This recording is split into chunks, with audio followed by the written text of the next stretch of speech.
Greetings, grade 8. One of the grammar lessons that you took for this semester is active and passive voice. What you have to know about the active voice is that the subjects are the one performing the action. Let me clarify it for you through this example. Earthquakes here is the subject, destroy the verb, hence the action, and buildings is the object. As you can see, earthquakes are the one performing this action, which is destroyed. So this sentence, as we can see here, the subject is the doer of the action, does the action, hence it is an active voice. Let's see the passive voice. The passive voice is a little bit different, or it has a different situation. Here, as you can see, the verb takes an object.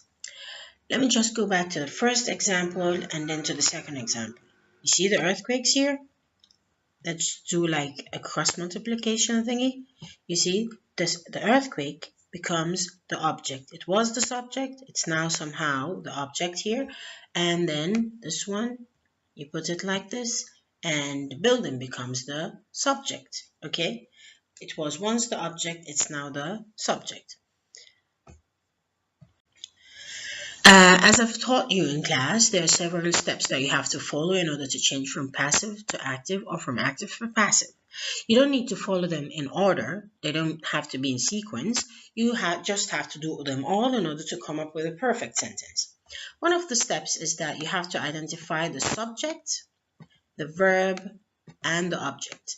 If we go back to the first example in the first slide, the subject is earthquakes, the verb is destroy, and the object is buildings. Another step that you have to follow is that you have to identify the tense of the main verb. Hence, in the example, destroy is in the present tense. All of these stuff, you can write them in your draft so that it would help you organize your sentence. Another step you have to do, you have to change the main verb into the past participle. Always change the main verb into the past participle. If you tend to forget, do this first. Do this as the first step. This is why I gave you the list of irregular verbs at the beginning of the year, and I told you you have to study them properly because some of the main verbs are in the irregular form. Another step that you have to do, you have to check whether the object is in the singular form or the plural form. Hence, we're talking about buildings. As you can see, buildings is in the plural form. And this would help you later on when you change it into the passive voice. This step, the conjugated form of verb to be. Okay? Here, you have to be very careful. Verb to be, you have to change it according to the verb and according to the object in the active voice. That is, for example, the object here is in the plural form, right? So verb to be, it's going to be either where or are. And how can we tell if you have to write where or how or are? It's through the tense of the main verb. And as we know, destroy is in the present tense, then we use are, not where, okay? Another step that you have to use is you switch the object with the subject. That is, buildings, which was once the object, is now the subject. So let's follow some of the steps that we have already taken in the previous slide through some examples. Here I've included 3 sentences, each one with a different verb form, and this way you'll be exposed to several kinds of verb form and it would be better for you as practice. So let's start with the first step. We have to identify the subject, verb, and object. This is the subject, teacher. This is the verb, and this is the object. Another step that you have to do is this. You have to identify the tense of the main verb. Here, the tense of the main verb is present tense, simple present. Another step you have to include is identify whether the object is in the singular form or the plural form. Here it's in the plural form.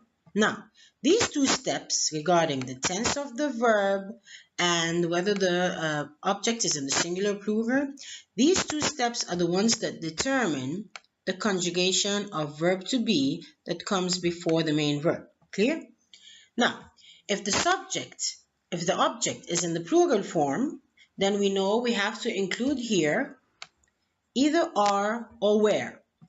Okay, because verb to be, the plural form of the verb to be, it's either where or are, right?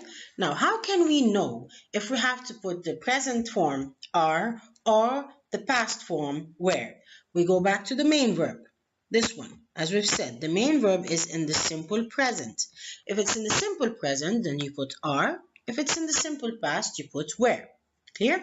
Now, another step you have to do, after identifying the main verb, you have to change it into the past participle. Let me do this. Okay, past participle. You always change the main verb into the past participle. This, we don't need to discuss it. So if you tend to forget this one, do this as the first step on your draft. This is why I told you you have to study a list of irregular verbs that I gave you at the beginning of the year, because as you can see, take is an irregular verb.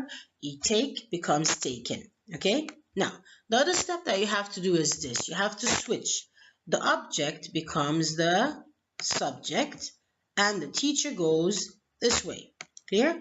So this is how you change from active into passive. Same goes for the other ones. The same step you follow the same steps in the second sentence and also the third sentence. You identify the subject, verb, and the object. Here's the subject, here's the verb, and here's the object. You also have to switch. The problem becomes at the beginning, that is the object becomes the subject, and you change the verb here, solving, into solve, which is the what? Past perfect, past participle. But the thing that you have to remember here is this. As you know, we have to include verb to be before the verb, the main verb, and here's the verb to be. But how come we included it as being, not as are, as here, or as where, or whatever? You have to know this. Whenever you have the main verb ending with ing, you just have to include being in the middle of the passive voice, and you can remember this by just indicating ing here. It's similar to the ing here. Okay, this is the conjugated form of verb to be as a progressive form. Okay, now as you can see, are, you can project it just as it is, but why did we write is, not are? Because problems here is in the singular form. Now, if it was problems, then this are stays the same. You just put it down there, okay? And as we've said, solved, you change it into the past participle, okay? Same goes for the next one. This one is also easy. This is the subject, okay?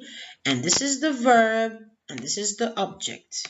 We switch, so whole city, the object becomes the subject. And as you can see, this is easy. Why? Because as you can see, had, you just projected downwards, and destroyed, you just projected downwards. The only thing you have to add is verb to be in the past participle. It's been. So whenever you have the active voice in the past perfect, you write it as it is. You just include been in the middle. Same goes for present perfect. Have destroyed, it becomes have been destroyed. But you just have to pay attention that maybe the have, okay, you might change have into has according to the subject verb agreement. That's the only thing you have to pay attention regarding this one. Okay, and do not forget to switch. The whole city becomes the object becomes the subject, and natural disaster, you put it at the end of the sentence, and so on. Good luck in your exams.